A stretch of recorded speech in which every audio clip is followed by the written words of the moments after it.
তাহমিনা, আপনি দেখতে পাচ্ছেন যে উদ্ধার অভিযান যে পর্যায়ে চলছে, প্রথম থেকে শুরু করে এখন পর্যন্ত একই পর্যায়ে প্রায় উদ্ধার অভিযান চলছে।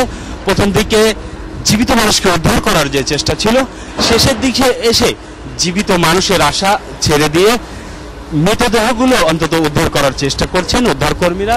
সেই উদ্ধারের অংশ হিসাবে এখন পিছনের দিকে দ্রুত গতিতে কাজ চলছে। আপনি দেখতে পাচ্ছেন যে পিছনের যে অংশ, সেই অংশ অনেকটাই পরিষ্কার হয়ে গেছে এবং উপরের অংশ, এরপরে পর্যায়ক্রমে তারা নিচের দিকে যাওয়ার চেষ্টা করছেন। যেটা হয়েছে যে যতই পিছনের অংশ দিয়ে ভেতরের দিকে যাওয়ার চেষ্টা করছেন, ততই নতুন নতুন লাশের সন্ধান পাচ্ছেন উদ্ধারকর্মীরা।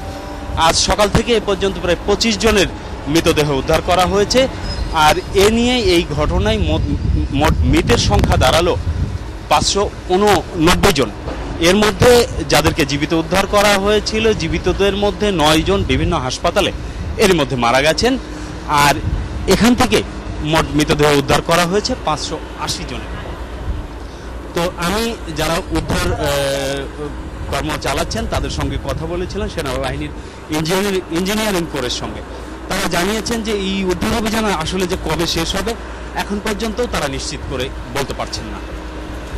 তো এরপরে নতুন কোনো তথ্য পেলে তাহমিনা আমি আপনাকে জানাবো।